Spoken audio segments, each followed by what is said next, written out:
Hello and welcome to Communicore Weekly. I'm George from Imagine Nerding. And I'm Jeff from MiceChat. We had another great week here, but let's get right into it. This day in Disney history. February 5th, 2004. Imagineer, artist, and Disney legend John Hench passes away at the age of 95 in Burbank, California. An employee of the Walt Disney Company for more than 60 years, Hench began as a story artist in 1939. He made his way through the animation department doing everything including backgrounds, layout, and art direction, and even special effects. Hench won a special effects Oscar for his work in the 1955 film 20,000 Leagues Under the Sea before moving to WED Enterprises to spend the rest of his career helping to design the Disney theme parks all over the world. February 6th, 1859. Elias Disney, the father of Walt Disney, is born to Keppel Disney II and Mary Richardson in Bluevale, Ontario, Canada. While still in his teens, Elias moved with his family to the United States and eventually settled in Ellis, Kansas. As an adult, he found employment as a construction worker for the 1893 World's Columbian Exposition in Chicago, a likely source of inspiration for his son Walt many years later. As a general contractor, he opened his first contracting office in 1895. February 8th, 2001, Disney's second Anaheim park and its 8th theme park in the world, Disney California Adventure, officially opens, along with the new Grand Californian Hotel. Disney's California Adventure is the centerpiece of a $1.4 billion expansion of what will now be called the Disneyland Resort. The new park, which has its own distinct identity separate from the 45-year-old Magic Kingdoms, is originally divided into three main theme areas: Paradise Pier, a nostalgic California beachfront amusement section; Hollywood Pictures Backlot, a district inspired by Hollywood Boulevard and the movies; and the Golden State, a more sprawling area devoted to the people and the natural beauty of California. Did you know? Interesting fact. Left out of the initial park opening was a theme land called Cali in the 80s, which is a continual screening of Nick Cage's Valley Girl. February 11th, 1918. Imagineer, sculptor, and Disney legend Blaine Gibson is born in Rocky Ford, Colorado.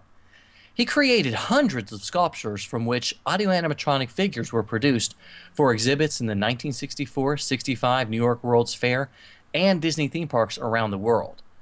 Among his most famous contributions are The Great Moments with Mr. Lincoln, Pirates of the Caribbean, The Haunted Mansion, and The Enchanted Tiki Room. Gibson also sculpted nearly all of the presidents for Hall of Presidents at Walt Disney World, and the partner statue, found in the hub of the Magic Kingdom at Disneyland, Disney World, and Tokyo Disneyland, and at the Walt Disney Studio in Burbank, California. Did you know? Interesting fact. Blaine was also responsible for sculpting Michael Eisner's hair. He's a nerd, he's a geek, but we all like to hear him speak. So listen up to the words from his speech. It's George's Book of the Week. Jeff, wouldn't you love to be able to visit a Disney theme park with an Imagineer and have the Imagineer tell you how everything was designed and what the hidden meanings were? Absolutely. Well, the Imagineering Field Guide to the Magic Kingdom is the perfect companion while at the parks. The Imagineering Field Guide series has been extremely popular since its first release in 2006. Imagineer Alex Wright penned all 5 books in the series, and he is a great author and storyteller. The Magic Kingdom Guide takes you land by land to explain how the park was designed and created. Alex shares a lot of concept art and the stories behind the attractions, as well as the hidden and the not-so-hidden details, like the 5-legged goats. The book is small, measuring 4 inches by 9 inches, which makes the art small, but it is a perfect size to take to the Magic Kingdom with you. This is a book that is perfect for the person just starting to get into their geekery, and for those of us that have been studying the parks for years. Ideally, you would read this book on the plane trip down to Orlando and surprise all of your friends with all of your insider knowledge. If it's a legend that you seek, come on and take a peek at the window of the week. 7 Summits Expeditions, Frank Wells. The late Frank Wells was the former Walt Disney Company president and chief operating officer. Wells joined the company in 1984 and, along with Michael Eisner, was an integral part of helping save the company from financial disaster during his time there. Wells, who tragically died in 1994 in a helicopter accident, was known for his sense of adventure. His window, located actually on the 3rd floor, is the highest of all the windows on Main Street, USA. Seven Summits Expeditions refers to Wells's goal of reaching the summits of the tallest mountain of all 7 continents. He managed to climb them all except for Everest, after making the attempt twice.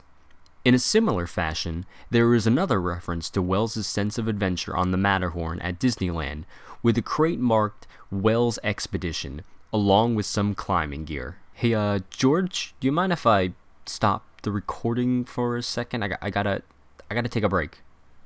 I'll be right back. Sometimes it's a 1, sometimes it's a 2. When you gotta go, what you gonna do? It's a bathroom break. A bathroom break.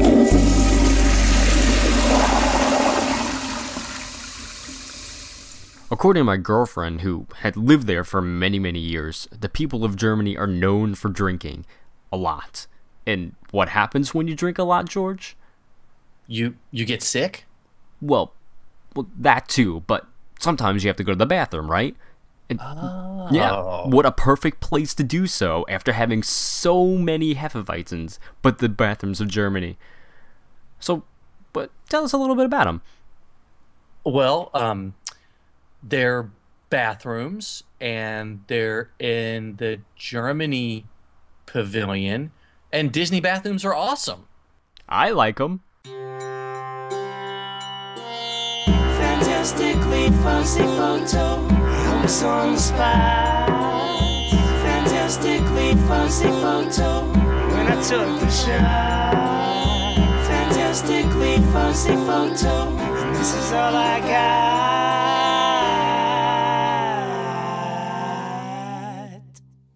So we got so many fantastic entries for our Fantastically Fuzzy photo contest, but here's a really good one that we picked out for you this week. Yes, we can only have one winner, and this week's winner is Steve Tanner from magicaltrash.com.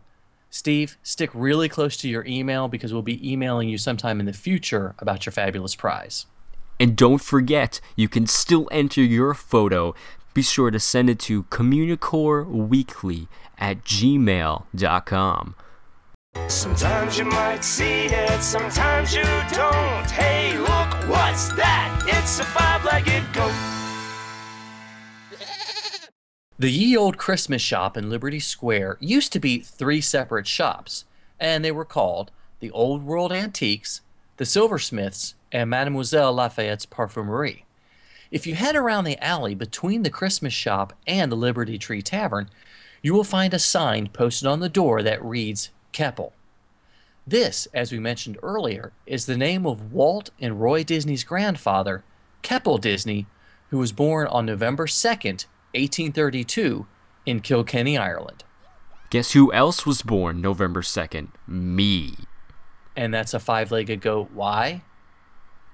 Anyway, thanks a lot for watching it this week. We really appreciate you guys tuning in and everything, and we hope you enjoy the show. Feel free to leave a comment or email us or like us on Facebook or follow us back to our cars on Twitter. But, you know. Let me end this. I'm George from Imaginerding. And I'm Jeff from MiceChat. Thanks for watching, and this has been Communicore Weekly.